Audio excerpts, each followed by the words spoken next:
ದೇವಭೂಮಿ ಪ್ರಯಾಗರಾಜ್ನ ಮಹಾಕುಂಭಮೇಳದಲ್ಲಿ ದಿನ ದಿನವೂ ಕೂಡ ಯಾತ್ರಿಕರ ಸಂಖ್ಯೆ ದ್ವಿಗುಣವಾಗುತ್ತಿದೆ. ಇವತ್ತು ವೀಕೆಂಡ್ ಇರೋದ್ರಿಂದಾಗಿ ಯಾತ್ರಿಕರ ಸಂಖ್ಯೆ ಇನ್ನಷ್ಟು ಹೆಚ್ಚಾಗಿದೆ. ಬಹುತೇಕ ಇವತ್ತೊಂದು 3-3.5 ಕೋಟಿ ಜನ ಪುಣ್ಯಸ್ನಾನವನ್ನು ಮಾಡಬಹುದು. ನೋಡಿ, ಈ ಕಡೆಗಳಲ್ಲಿ ಜನ ಬರ್ತಿರುವಂತ ಆ ಜನರ ಸುನಾಮಿಯನ್ನ ತಾವು ನೋಡಬಹುದು. ಬಂದವರೆಲ್ಲರೂ ಕೂಡ ಹೀಗೆ ಬರ್ತಾರೆ. ಇವತ್ತು ಎಂಟ್ರಿಯನ್ನ ಹೀಗೆ ಮಾಡಿದ್ದಾರೆ. ಸಂಗಮದ ಕಡೆ ಹೋಗಬೇಕು ಅಂತ ಹೇಳಿದ್ರೆ ಹೀಗೆ ಬರಬೇಕಾಗತ್ತೆ. ಬರುವಂತ ಜನರ ಹರಿವನ್ನ ತಾವು ನೋಡ್ತಾ ಇದ್ದೀರಿ. ಬಂದಿರುವ ಯಾತ್ರಿಕರೆಲ್ಲರೂ ಕೂಡ ಹೀಗೆ ಬಂದವರು ಈ ಮೂಲಕ ವೆಹಿಕಲ್ಗಳಿಗೆ ಯಾವುದೇ ಇವತ್ತು ಅಲೌ ಇಲ್ಲ, VIP ಪಾಸ್ ಇಲ್ಲ. ನಿಮಗೆ ಗೊತ್ತಿದೆ, ಮೊನ್ನೆ ಇನ್ಸಿಡೆಂಟ್ ಆದ ನಂತರ ಯಾವುದೇ VIP ಪಾಸ್ ಇಲ್ಲ. ಇಲ್ಲಿ ಹೋಗೋರನ್ನ ಎಲ್ಲರನ್ನು ಕೂಡ ಇಲ್ಲಿ ತಡಿತಾ ಇದ್ದಾರೆ. ಯಾಕಂತ ಹೇಳಿದ್ರೆ ಇಲ್ಲಿ ಬ್ರಿಡ್ಜ್ ಮೇಲೆ, ಫ್ಲೋಟಿಂಗ್ ಬ್ರಿಡ್ಜ್ ಮೇಲೆ ಹೋಗಬೇಕಾಗಿರೋದ್ರಿಂದಾಗಿ ಇಲ್ಲಿ ಕ್ರೌಡ್ ಆಗುತ್ತೆ ಅನ್ನೋ ಕಾರಣಕ್ಕೋಸ್ಕರ ಪೊಲೀಸ್ ಬಂದೋಬಸ್ತ್ ಇದೆ. ಹೆಜ್ಜೆ ಹೆಜ್ಜೆಗೂ ಕೂಡ ಪೊಲೀಸರು ಯಾತ್ರಿಕರ ಸುರಕ್ಷತೆ ದೃಷ್ಟಿಯಿಂದ ಎಲ್ಲ ವ್ಯವಸ್ಥೆಯನ್ನ ಮಾಡಿದ್ದಾರೆ. ಬ್ಯಾರಿಕೇಡ್ಗಳನ್ನು ಹಾಕಿ ಪೊಲೀಸರು ಎಲ್ಲಿ ಹೋಗಬೇಕು, ಹೇಗೆ ಹೋಗಬೇಕು ಅನ್ನೋದ್ರ ಬಗ್ಗೆ ಸಂಪೂರ್ಣವಾದ ಮಾಹಿತಿಯನ್ನು ನೀಡ್ತಾ ಇದ್ದಾರೆ. ಪೊಲೀಸ್ ಸಿಬ್ಬಂದಿಯನ್ನು ಗಮನಿಸ್ತಾ ಇದ್ರಿ. ಹೆಚ್ಚುವರಿಯಾಗಿ ಪೊಲೀಸರನ್ನ ಇಲ್ಲಿ ನಿಯೋಜನೆ ಮಾಡಲಾಗಿದೆ. ಪೊಲೀಸರು ಹೆಜ್ಜೆ ಹೆಜ್ಜೆಗೂ ಕೂಡ ಇದ್ದಾರೆ. ಯಾವುದೇ ವೆಹಿಕಲ್ಗಳನ್ನ ಇಲ್ಲಿ ಬಿಡ್ತಾ ಇಲ್ಲ. ವೆಹಿಕಲ್ಗಳಿಗೆ ಬೇರೆ ವ್ಯವಸ್ಥೆಯನ್ನು ಮಾಡಿದ್ದಾರೆ ಮುಂದ್ಗಡೆ ಹೋಗೋದಕ್ಕೆ. ಹಾಗೆ ಜನರು ಕೂಡ ಇಲ್ಲಿ ಹೋಗೋದಕ್ಕೆ ಬರೋದಕ್ಕೆ ನೀವು ನೋಡಬಹುದು. ಇದು ಆ ಕಡೆ ಹೋಗುವಂತಹ ಫ್ಲೋಟಿಂಗ್ ಬ್ರಿಡ್ಜ್. ಇದು ಈ floating bridge 15 number floating bridge. ಇದು ಈ ಕಡೆ ಬಂದ್ರೆ 14 ನಂಬರ್ ಫ್ಲೋಟಿಂಗ್ ಬ್ರಿಡ್ಜ್. ಈ ಕಡೆ ಹೋಗೋದಕ್ಕೆ ಮತ್ತೆ ಆ ಕಡೆ ಬರೋದಕ್ಕೆ. ಆರಂಭದಲ್ಲಿ ಹೆಂಗಾಗಿತ್ತು ಅಂತ ಕೇಳಿದ್ರೆ ಹೋಗೋದಕ್ಕೆ ಮಾತ್ರ ವ್ಯವಸ್ಥೆಯನ್ನ ಮಾಡಿದ್ರು, ಬರೋದಕ್ಕೆ ಯಾವುದೇ ವ್ಯವಸ್ಥೆ ಇರಲಿಲ್ಲ. ಆದ್ರೆ ಈಗ ವ್ಯವಸ್ಥಿತವಾಗಿ ಪೊಲೀಸ್ ಸಿಬ್ಬಂದಿ ಸೇರಿದಂತೆ ಮೊನ್ನೆ ಇನ್ಸಿಡೆಂಟ್ ಆದ ನಂತರ ಎಸೆನ್ಷಿಯಲ್ ಮಾತ್ರ, ಮೆಡಿಕಲ್ ಸೇರಿದಂತೆ ಕೆಲವು ಎಸೆನ್ಷಿಯಲ್ ಸಿಬ್ಬಂದಿಗಳನ್ನ ಮಾತ್ರ ಒಳಗಡೆ ಬಿಡ್ತಾ ಇರುವಂತ ದೃಶ್ಯವನ್ನ ಗಮನಿಸ್ತಾ ಇದ್ದೀರಿ. ಅದರ ಹೊರತಾಗಿ ಮಾಮೂಲಾಗಿ ಯಾರು ಕೂಡ ಹೋಗಂಗಿಲ್ಲ. ವೆಹಿಕಲ್ ಮೂವ್ಮೆಂಟ್ ಅನ್ನ ಸಂಪೂರ್ಣವಾಗಿ ನಿರ್ಬಂಧ ಮಾಡಿದ್ದಾರೆ. ಆದ್ರೆ ಈ ಮಹಾಕುಂಭದ ಒಳಗಡೆ ಓಡಾಡೋದಕ್ಕೆ ಟ್ರೀ ಆಟೋಗಳು ಮತ್ತೆ ರೆಂಟ್ ಆಟೋಗಳನ್ನ ಇಲ್ಲಿ ಮಾಡಿರೋದನ್ನ ಗಮನಿಸ್ತಾ ಇದ್ದೀರಿ. ಇದೆಲ್ಲವೂ ಕೂಡ ಎಸೆನ್ಷಿಯಲ್ ಸರ್ವಿಸ್ ಆಗಿರೋದ್ರಿಂದ ನೋಡಿ ನೋಡಿ ಅಲ್ಲಿ ಹೆಚ್ಚುವರಿಯಾಗಿ ಪೊಲೀಸರನ್ನ ನಿಯೋಜನೆ ಮಾಡಿರೋದು. ಕೆಲವು ಲಾರಿಗಳಲ್ಲಿ ಪೊಲೀಸರನ್ನ ಅಲ್ಲಿ ಬೇರೆ ಕಡೆಗೆ ನಿಯೋಜಿಸ್ತಾ ಇರುವಂತ ದೃಶ್ಯವನ್ನು ಕೂಡ ಗಮನಿಸ್ತಾ ಇದ್ದೀರಿ. ಅದನ್ನು ಕೂಡ ನಾನು ತೋರಿಸುವಂತ ಪ್ರಯತ್ನವನ್ನ ತಮಗೆ ಮಾಡ್ತೀನಿ. ಅಲ್ಲಿ ಆ ಒಂದು ಪೊಲೀಸ್ ಟ್ರಕ್ ಏನಿದೆಯಲ್ಲ, ಟ್ರಕ್ನಲ್ಲಿ ಹಾಗೆ ಮುಂದೆ ಇರುವಂತ ಪೊಲೀಸ್ ಬಸ್ ಎರಡರಲ್ಲೂ ಕೂಡ ಪೊಲೀಸ್ ಸಿಬ್ಬಂದಿ ಇದ್ದಾರೆ. ಎಲ್ಲಾ ಕಡೆಗಳಲ್ಲೂ ಕೂಡ ಇವತ್ತು ಬೆಳಿಗ್ಗೆಯಿಂದಲೂ ಕೂಡ ಯಾತ್ರಿಕರ ಸಂಖ್ಯೆ ಹೆಚ್ಚಿರೋದ್ರಿಂದಾಗಿ ಪೊಲೀಸರನ್ನ ಒಂದೊಂದು ಕಡೆಗಳಿಗೆ ಅಲ್ಲಿ ನಿಯೋಜನೆ ಮಾಡೋದಕ್ಕೆ, ಪೊಲೀಸರನ್ನ ಕರ್ಕೊಂಡು ಹೋಗೋದಕ್ಕೆ ಇಲ್ಲಿ ಪೊಲೀಸ್ ವಾಹನವನ್ನ ಗಮನಿಸ್ತಾ ಇದ್ದೀರಿ. ಆ ಟ್ರಕ್ನಲ್ಲಿ ಪೊಲೀಸರಿದ್ದಾರೆ, ಅವರನ್ನ ಕರೆದುಕೊಂಡು ಹೋಗ್ತಾರೆ. ಆ ಮೂಲಕ ಪ್ರತಿದಿನವೂ ಕೂಡ ಯಾತ್ರಿಕರ ಸಂಖ್ಯೆ ಅದು ಸುನಾಮಿಯಂತೆ ಬರ್ತಾನೆ ಇದ್ದಾರೆ. ಸದ್ಯಕ್ಕೆ ಅದಕ್ಕೆ ಬೇಕಾದಂತ ಎಲ್ಲ ವ್ಯವಸ್ಥೆಗಳನ್ನು ಕೂಡ ಮಾಡ್ತಾ ಇದ್ದಾರೆ.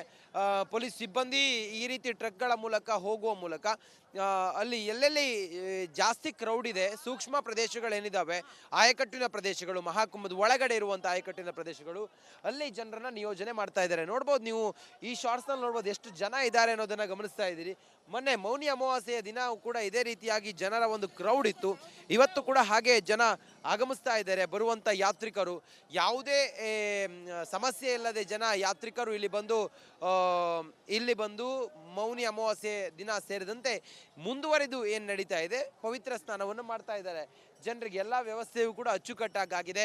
ಪೊಲೀಸರ ನಿಯೋಜನೆಯೂ ಕೂಡ ಹೆಚ್ಚುವರಿಯಾಗಿ ವ್ಯವಸ್ಥೆ ಮಾಡಿದ್ದಾರೆ. ಅದ್ರ ಜೊತೆಗೆ ಎಲ್ಲ VIP ಪಾಸ್ಗಳು ಬಂದಾಗಿದ್ದಾವೆ. ಅಸೆನ್ಷಿಯಲ್ ಏನಾದರೂ ಇದ್ರೆ ಮಾತ್ರ ಒಳಗಡೆ ಬಿಡ್ತಾರೆ. ತಾವು ತಂದಂಥ ಪ್ರೈವೇಟ್ ವೆಹಿಕಲ್ಗಳನ್ನು ಪಾರ್ಕಿಂಗ್ ಜಾಗದಲ್ಲೇ ನಿಲ್ಲಿಸಿ ಜನ ಬರಬೇಕಾಗಿದೆ. ಸದ್ಯಕ್ಕೆ ಇಂಥ ಪರಿಸ್ಥಿತಿ ಈಗ ಇಲ್ಲಿದೆ. ಕನ್ನಡಿಗರು ಕೂಡ ಬಹುತೇಕ ಜನ ಇದ್ದಾರೆ, ಅವ್ರನ್ನು ಕೂಡ ಮಾತಾಡಿಸುವಂಥ ಪ್ರಯತ್ನವನ್ನು ಮಾಡ್ತೀನಿ. ಕ್ಯಾಮ್ರಾ ಪರ್ಸನ್ ಕೃಷ್ಣ ಜೊತೆ ನಾನು ರಂಜಿತ್ ಶಿರಿಯಾರ್, ಪ್ರಯಾಗ್ರಾಜ್ನಿಂದ ಕುಂಭಮೇಳಕ್ಕಾಗಿ ರಿಪಬ್ಲಿಕ್ ಕನ್ನಡ. ದೇವಭೂಮಿ ಪ್ರಯಾಗರಾಜ್ನ ಮಹಾಕುಂಭಮೇಳದಲ್ಲಿ ದಿನ ದಿನವೂ ಕೂಡ ಯಾತ್ರಿಕರ ಸಂಖ್ಯೆ ದ್ವಿಗುಣವಾಗುತ್ತಿದೆ. ಇವತ್ತು ವೀಕೆಂಡ್ ಇರೋದ್ರಿಂದಾಗಿ ಯಾತ್ರಿಕರ ಸಂಖ್ಯೆ ಇನ್ನಷ್ಟು ಹೆಚ್ಚಾಗಿದೆ. ಬಹುತೇಕ ಇವತ್ತೊಂದು 3-3.5 ಕೋಟಿ ಜನ ಪುಣ್ಯಸ್ನಾನವನ್ನು ಮಾಡಬಹುದು. ನೋಡಿ, ಈ ಕಡೆಗಳಲ್ಲಿ ಜನ ಬರ್ತಿರುವಂತ ಆ ಜನರ ಸುನಾಮಿಯನ್ನ ತಾವು ನೋಡಬಹುದು. ಬಂದವರೆಲ್ಲರೂ ಕೂಡ ಹೀಗೆ ಬರ್ತಾರೆ. ಇವತ್ತು ಎಂಟ್ರಿಯನ್ನ ಹೀಗೆ ಮಾಡಿದ್ದಾರೆ.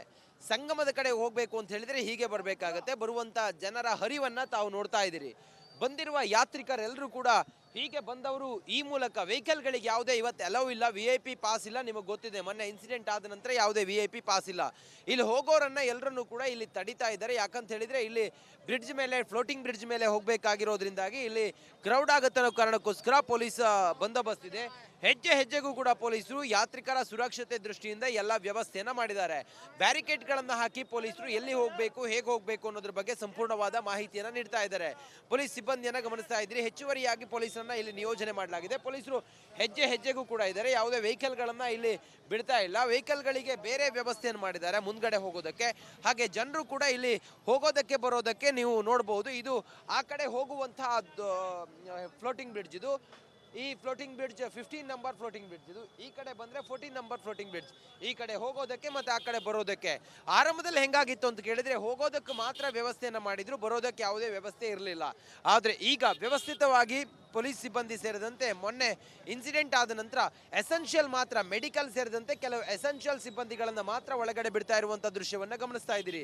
ಅದರ ಹೊರತಾಗಿ ಮಾಮೂಲಾಗಿ ಯಾರು ಕೂಡ ಹೋಗಂಗಿಲ್ಲ. ವೆಹಿಕಲ್ ಮೂವ್ಮೆಂಟ್ ಅನ್ನ ಸಂಪೂರ್ಣವಾಗಿ ನಿರ್ಬಂಧ ಮಾಡಿದ್ದಾರೆ. ಆದ್ರೆ ಈ ಮಹಾಕುಂಭದ ಒಳಗಡೆ ಓಡಾಡೋದಕ್ಕೆ ಟ್ರೀ ಆಟೋಗಳು ಮತ್ತೆ ರೆಂಟ್ ಆಟೋಗಳನ್ನ ಇಲ್ಲಿ ಮಾಡಿರೋದನ್ನ ಗಮನಿಸ್ತಾ ಇದ್ದೀರಿ. ಇದೆಲ್ಲವೂ ಕೂಡ ಎಸೆನ್ಷಿಯಲ್ ಸರ್ವಿಸ್ ಆಗಿರೋದ್ರಿಂದ ನೋಡಿ. ಮತ್ತೊಂದು ನೋಡಿ, ಅಲ್ಲಿ ಹೆಚ್ಚುವರಿಯಾಗಿ ಪೊಲೀಸರನ್ನ ನಿಯೋಜನೆ ಮಾಡಿರೋದು. ಕೆಲವು ಲಾರಿಗಳಲ್ಲಿ ಪೊಲೀಸರನ್ನ ಅಲ್ಲಿ ಬೇರೆ ಕಡೆಗೆ ನಿಯೋಜಿಸ್ತಾ ಇರುವಂತ ದೃಶ್ಯವನ್ನು ಕೂಡ ಗಮನಿಸ್ತಾ ಇದ್ದೀರಿ. ಅದನ್ನು ಕೂಡ ನಾನು ತೋರಿಸುವಂತ ಪ್ರಯತ್ನವನ್ನ ತಮಗೆ ಮಾಡ್ತೀನಿ. ಅಲ್ಲಿ ಆ ಒಂದು ಪೊಲೀಸ್ ಟ್ರಕ್ ಏನಿದೆಯಲ್ಲ, ಟ್ರಕ್ನಲ್ಲಿ ಹಾಗೆ ಮುಂದೆ ಇರುವಂತ ಪೊಲೀಸ್ ಬಸ್ ಎರಡರಲ್ಲೂ ಕೂಡ ಪೊಲೀಸ್ ಸಿಬ್ಬಂದಿ ಇದ್ದಾರೆ. ಎಲ್ಲ ಕಡೆಗಳಲ್ಲೂ ಕೂಡ ಇವತ್ತು ಬೆಳಿಗ್ಗೆಯಿಂದಲೂ ಕೂಡ ಯಾತ್ರಿಕರ ಸಂಖ್ಯೆ ಹೆಚ್ಚಿರೋದ್ರಿಂದಾಗಿ ಪೊಲೀಸರನ್ನ ಒಂದೊಂದು ಕಡೆಗಳಿಗೆ ಅಲ್ಲಿ ನಿಯೋಜನೆ ಮಾಡೋದಕ್ಕೆ, ಪೊಲೀಸರನ್ನ ಕರ್ಕೊಂಡು ಹೋಗೋದಕ್ಕೆ ಇಲ್ಲಿ ಪೊಲೀಸ್ ವಾಹನವನ್ನ ಗಮನಿಸ್ತಾ ಇದ್ದೀರಿ. ಆ ಟ್ರಕ್ನಲ್ಲಿ ಪೊಲೀಸರು ಇದ್ದಾರೆ, ಅವರನ್ನ ಕರೆದುಕೊಂಡು ಹೋಗ್ತಾರೆ. ಆ ಮೂಲಕ ಪ್ರತಿದಿನವೂ ಕೂಡ ಯಾತ್ರಿಕರ ಸಂಖ್ಯೆ ಅದು ಸುನಾಮಿಯಂತೆ ಬರ್ತಾನೆ ಇದ್ದಾರೆ. ಸದ್ಯಕ್ಕೆ ಅದಕ್ಕೆ ಬೇಕಾದಂತ ಎಲ್ಲ ವ್ಯವಸ್ಥೆಗಳನ್ನು ಕೂಡ ಮಾಡ್ತಾ ಇದ್ದಾರೆ. ಪೊಲೀಸ್ ಸಿಬ್ಬಂದಿ ಈ ರೀತಿ ಟ್ರಕ್ಗಳ ಮೂಲಕ ಹೋಗುವ ಮೂಲಕ ಅಲ್ಲಿ ಎಲ್ಲೆಲ್ಲಿ ಜಾಸ್ತಿ ಕ್ರೌಡ್ ಇದೆ, ಸೂಕ್ಷ್ಮ ಪ್ರದೇಶಗಳೇನಿದಾವೆ, ಆಯಕಟ್ಟಿನ ಪ್ರದೇಶಗಳು, ಮಹಾಕುಂಭದ ಒಳಗಡೆ ಇರುವಂಥ ಆಯಕಟ್ಟಿನ ಪ್ರದೇಶಗಳು, ಅಲ್ಲಿ ಜನರನ್ನ ನಿಯೋಜನೆ ಮಾಡ್ತಾ ಇದ್ದಾರೆ. ನೋಡ್ಬೋದು ನೀವು ಈ ಶಾರ್ಟ್ಸ್ನಲ್ಲಿ ನೋಡ್ಬೋದು ಎಷ್ಟು ಜನ ಇದ್ದಾರೆ ಅನ್ನೋದನ್ನ ಗಮನಿಸ್ತಾ ಇದ್ದೀರಿ. ಮೊನ್ನೆ ಮೌನಿ ಅಮಾವಾಸ್ಯೆಯ ದಿನ ಕೂಡ ಇದೇ ರೀತಿಯಾಗಿ ಜನರ ಒಂದು ಕ್ರೌಡ್ ಇತ್ತು. ಇವತ್ತು ಕೂಡ ಹಾಗೆ ಜನ ಆಗಮಿಸ್ತಾ ಇದ್ದಾರೆ. ಬರುವಂಥ ಯಾತ್ರಿಕರು ಯಾವುದೇ ಸಮಸ್ಯೆ ಇಲ್ಲದೆ ಯಾತ್ರಿಕರು ಇಲ್ಲಿ ಬಂದು ಮೌನಿ ಅಮಾವಾಸ್ಯೆ ದಿನ ಸೇರಿದಂತೆ ಮುಂದುವರೆದು ಏನು ನಡೀತಾ ಇದೆ, ಪವಿತ್ರ ಸ್ನಾನವನ್ನು ಮಾಡ್ತಾ ಇದ್ದಾರೆ. ಜನರಿಗೆ ಎಲ್ಲ ವ್ಯವಸ್ಥೆಯೂ ಕೂಡ ಅಚ್ಚುಕಟ್ಟಾಗಿದೆ. ಪೊಲೀಸರ ನಿಯೋಜನೆಯೂ ಕೂಡ ಹೆಚ್ಚುವರಿಯಾಗಿ ವ್ಯವಸ್ಥೆ ಮಾಡಿದ್ದಾರೆ. ಅದ್ರ ಜೊತೆಗೆ ಎಲ್ಲ VIP ಪಾಸ್ಗಳು ಬಂದಾಗಿದ್ದಾವೆ. ಅಸೆನ್ಷಿಯಲ್ ಏನಾದರೂ ಇದ್ರೆ ಮಾತ್ರ ಒಳಗಡೆ ಬಿಡ್ತಾರೆ. ತಾವು ತಂದಂಥ ಪ್ರೈವೇಟ್ ವೆಹಿಕಲ್ಗಳನ್ನು ಪಾರ್ಕಿಂಗ್ ಜಾಗದಲ್ಲೇ ನಿಲ್ಲಿಸಿ ಜನ ಬರಬೇಕಾಗಿದೆ. ಸದ್ಯಕ್ಕೆ ಇಂಥ ಪರಿಸ್ಥಿತಿ ಈಗ ಇಲ್ಲಿದೆ. ಕನ್ನಡಿಗರು ಕೂಡ ಬಹುತೇಕ ಜನ ಇದ್ದಾರೆ, ಅವರನ್ನು ಕೂಡ ಮಾತಾಡಿಸುವಂಥ ಪ್ರಯತ್ನವನ್ನು ಮಾಡ್ತೀನಿ. ಕ್ಯಾಮ್ರಾ ಪರ್ಸನ್ ಕೃಷ್ಣ ಜೊತೆ ನಾನು ರಂಜಿತ್ ಶಿರಿಯಾರ್, ಪ್ರಯಾಗ್ರಾಜ್ನಿಂದ ಕುಂಭಮೇಳಕ್ಕಾಗಿ ರಿಪಬ್ಲಿಕ್ ಕನ್ನಡ. ದೇವಭೂಮಿ ಪ್ರಯಾಗ್ರಾಜ್ನ ಮಹಾಕುಂಭಮೇಳದಲ್ಲಿ ದಿನ ದಿನವೂ ಕೂಡ ಯಾತ್ರಿಕರ ಸಂಖ್ಯೆ ದ್ವಿಗುಣವಾಗುತ್ತಿದೆ. ಇವತ್ತು ವೀಕೆಂಡ್ ಇರೋದ್ರಿಂದಾಗಿ ಯಾತ್ರಿಕರ ಸಂಖ್ಯೆ ಇನ್ನಷ್ಟು ಹೆಚ್ಚಾಗಿದೆ. ಬಹುತೇಕ ಇವತ್ತೊಂದು 3-3.5 ಕೋಟಿ ಜನ ಪುಣ್ಯಸ್ನಾನವನ್ನು ಮಾಡಬಹುದು. ನೋಡಿ, ಈ ಕಡೆಗಳಲ್ಲಿ ಜನ ಬರ್ತಿರುವಂತ ಆ ಜನರ ಸುನಾಮಿಯನ್ನ ತಾವು ನೋಡ್ಬೋದು. ಬಂದವರೆಲ್ಲರೂ ಕೂಡ ಹೀಗೆ ಬರ್ತಾರೆ. ಇವತ್ತು ಎಂಟ್ರಿಯನ್ನ ಹೀಗೆ ಮಾಡಿದ್ದಾರೆ. ಸಂಗಮದ ಕಡೆ ಹೋಗ್ಬೇಕು ಅಂತ ಹೇಳಿದ್ರೆ ಹೀಗೆ ಬರಬೇಕಾಗತ್ತೆ. ಬರುವಂತ ಜನರ ಹರಿವನ್ನ ತಾವು ನೋಡ್ತಾ ಇದ್ದೀರಿ. ಬಂದಿರುವ ಯಾತ್ರಿಕರೆಲ್ಲರೂ ಕೂಡ ಹೀಗೆ ಬಂದವರು ಈ ಮೂಲಕ ವೆಹಿಕಲ್ಗಳಿಗೆ ಯಾವುದೇ ಇವತ್ತು ಅಲೌ ಇಲ್ಲ, VIP ಪಾಸ್ ಇಲ್ಲ. ನಿಮಗೆ ಗೊತ್ತಿದೆ, ಮೊನ್ನೆ ಇನ್ಸಿಡೆಂಟ್ ಆದ ನಂತರ ಯಾವುದೇ VIP ಪಾಸ್ ಇಲ್ಲ. ಇಲ್ಲಿ ಹೋಗೋರನ್ನ ಎಲ್ಲರನ್ನೂ ಕೂಡ ಇಲ್ಲಿ ತಡಿತಾ ಇದ್ದಾರೆ. ಯಾಕಂತ ಹೇಳಿದ್ರೆ ಇಲ್ಲಿ ಬ್ರಿಡ್ಜ್ ಮೇಲೆ, ಫ್ಲೋಟಿಂಗ್ ಬ್ರಿಡ್ಜ್ ಮೇಲೆ ಹೋಗಬೇಕಾಗಿರೋದ್ರಿಂದಾಗಿ ಇಲ್ಲಿ ಕ್ರೌಡ್ ಆಗುತ್ತೆ ಅನ್ನೋ ಕಾರಣಕ್ಕೋಸ್ಕರ ಪೊಲೀಸ್ ಬಂದೋಬಸ್ತ್ ಇದೆ. ಹೆಜ್ಜೆ ಹೆಜ್ಜೆಗೂ ಕೂಡ ಪೊಲೀಸರು ಯಾತ್ರಿಕರ ಸುರಕ್ಷತೆ ದೃಷ್ಟಿಯಿಂದ ಎಲ್ಲ ವ್ಯವಸ್ಥೆಯನ್ನ ಮಾಡಿದ್ದಾರೆ. ಬ್ಯಾರಿಕೇಡ್ಗಳನ್ನ ಹಾಕಿ ಪೊಲೀಸರು ಎಲ್ಲಿ ಹೋಗಬೇಕು, ಹೇಗೆ ಹೋಗಬೇಕು ಅನ್ನೋದ್ರ ಬಗ್ಗೆ ಸಂಪೂರ್ಣವಾದ ಮಾಹಿತಿಯನ್ನ ನೀಡ್ತಾ ಇದ್ದಾರೆ. ಪೊಲೀಸ್ ಸಿಬ್ಬಂದಿಯನ್ನ ಗಮನಿಸ್ತಾ ಇದ್ದೀರಿ. ಹೆಚ್ಚುವರಿಯಾಗಿ ಪೊಲೀಸರನ್ನ ಇಲ್ಲಿ ನಿಯೋಜನೆ ಮಾಡಲಾಗಿದೆ. ಪೊಲೀಸರು ಹೆಜ್ಜೆ ಹೆಜ್ಜೆಗೂ ಕೂಡ ಇದ್ದಾರೆ. ಯಾವುದೇ ವೆಹಿಕಲ್ಗಳನ್ನ ಇಲ್ಲಿ ಬಿಡ್ತಾ ಇಲ್ಲ. ವೆಹಿಕಲ್ಗಳಿಗೆ ಬೇರೆ ವ್ಯವಸ್ಥೆಯನ್ನು ಮಾಡಿದ್ದಾರೆ ಮುಂದ್ಗಡೆ ಹೋಗೋದಕ್ಕೆ. ಹಾಗೆ ಜನರು ಕೂಡ ಇಲ್ಲಿ ಹೋಗೋದಕ್ಕೆ ಬರೋದಕ್ಕೆ ನೀವು ನೋಡಬಹುದು. ಇದು ಆ ಕಡೆ ಹೋಗುವಂತಹ ಫ್ಲೋಟಿಂಗ್ ಬ್ರಿಡ್ಜ್. ಇದು ಈ floating bridge 15 number floating bridge. ಇದು ಈ ಕಡೆ ಬಂದ್ರೆ 14 ನಂಬರ್ ಫ್ಲೋಟಿಂಗ್ ಬ್ರಿಡ್ಜ್. ಈ ಕಡೆ ಹೋಗೋದಕ್ಕೆ ಮತ್ತೆ ಆ ಕಡೆ ಬರೋದಕ್ಕೆ. ಆರಂಭದಲ್ಲಿ ಹೆಂಗಾಗಿತ್ತು ಅಂತ ಕೇಳಿದ್ರೆ ಹೋಗೋದಕ್ಕೆ ಮಾತ್ರ ವ್ಯವಸ್ಥೆಯನ್ನ ಮಾಡಿದ್ರು, ಬರೋದಕ್ಕೆ ಯಾವುದೇ ವ್ಯವಸ್ಥೆ ಇರಲಿಲ್ಲ. ಆದ್ರೆ ಈಗ ವ್ಯವಸ್ಥಿತವಾಗಿ ಪೊಲೀಸ್ ಸಿಬ್ಬಂದಿ ಸೇರಿದಂತೆ ಮೊನ್ನೆ ಇನ್ಸಿಡೆಂಟ್ ಆದ ನಂತರ ಎಸೆನ್ಷಿಯಲ್ ಮಾತ್ರ, ಮೆಡಿಕಲ್ ಸೇರಿದಂತೆ ಕೆಲವು ಎಸೆನ್ಷಿಯಲ್ ಸಿಬ್ಬಂದಿಗಳನ್ನ ಮಾತ್ರ ಒಳಗಡೆ ಬಿಡ್ತಾ ಇರುವಂತ ದೃಶ್ಯವನ್ನ ಗಮನಿಸ್ತಾ ಇದ್ದೀರಿ. ಅದರ ಹೊರತಾಗಿ ಮಾಮೂಲಾಗಿ ಯಾರು ಕೂಡ ಹೋಗಂಗಿಲ್ಲ. ವೆಹಿಕಲ್ ಮೂವ್ಮೆಂಟ್ ಅನ್ನ ಸಂಪೂರ್ಣವಾಗಿ ನಿರ್ಬಂಧ ಮಾಡಿದ್ದಾರೆ. ಆದ್ರೆ ಈ ಮಹಾಕುಂಭದ ಒಳಗಡೆ ಓಡಾಡೋದಕ್ಕೆ ಟ್ರೀ ಆಟೋಗಳು ಮತ್ತೆ ರೆಂಟ್ ಆಟೋಗಳನ್ನ ಇಲ್ಲಿ ಮಾಡಿರೋದನ್ನ ಗಮನಿಸ್ತಾ ಇದ್ದೀರಿ. ಇದೆಲ್ಲವೂ ಕೂಡ ಎಸೆನ್ಷಿಯಲ್ ಸರ್ವಿಸ್ ಆಗಿರೋದ್ರಿಂದ ನೋಡಿ. ಮತ್ತೊಂದು ನೋಡಿ, ಅಲ್ಲಿ ಹೆಚ್ಚುವರಿಯಾಗಿ ಪೊಲೀಸರನ್ನ ನಿಯೋಜನೆ ಮಾಡಿರೋದು. ಕೆಲವು ಲಾರಿಗಳಲ್ಲಿ ಪೊಲೀಸರನ್ನ ಅಲ್ಲಿ ಬೇರೆ ಕಡೆಗೆ ನಿಯೋಜಿಸ್ತಾ ಇರುವಂಥ ದೃಶ್ಯವನ್ನು ಕೂಡ ಗಮನಿಸ್ತಾ ಇದ್ದೀರಿ. ಅದನ್ನು ಕೂಡ ನಾನು ತೋರಿಸುವಂಥ ಪ್ರಯತ್ನವನ್ನ ತಮಗೆ ಮಾಡ್ತೀನಿ. ಅಲ್ಲಿ ಆ ಒಂದು ಪೊಲೀಸ್ ಟ್ರಕ್ ಏನಿದೆಯಲ್ಲ, ಟ್ರಕ್ನಲ್ಲಿ ಹಾಗೆ ಮುಂದೆ ಇರುವಂಥ ಪೊಲೀಸ್ ಬಸ್ ಅವೆರಡರಲ್ಲೂ ಕೂಡ ಪೊಲೀಸ್ ಸಿಬ್ಬಂದಿ ಇದ್ದಾರೆ. ಎಲ್ಲ ಕಡೆಗಳಲ್ಲೂ ಕೂಡ ಇವತ್ತು ಬೆಳಿಗ್ಗೆಯಿಂದಲೂ ಕೂಡ ಯಾತ್ರಿಕರ ಸಂಖ್ಯೆ ಹೆಚ್ಚಿರೋದ್ರಿಂದಾಗಿ ಪೊಲೀಸರನ್ನ ಒಂದೊಂದು ಕಡೆಗಳಿಗೆ ಅಲ್ಲಿ ನಿಯೋಜನೆ ಮಾಡೋದಕ್ಕೆ, ಪೊಲೀಸರನ್ನ ಕರ್ಕೊಂಡು ಹೋಗೋದಕ್ಕೆ ಇಲ್ಲಿ ಪೊಲೀಸ್ ವಾಹನವನ್ನು ಗಮನಿಸ್ತಾ ಇದ್ದೀರಿ. ಆ ಟ್ರಕ್ನಲ್ಲಿ ಪೊಲೀಸರಿದ್ದಾರೆ, ಅವರನ್ನ ಕರೆದುಕೊಂಡು ಹೋಗ್ತಾರೆ.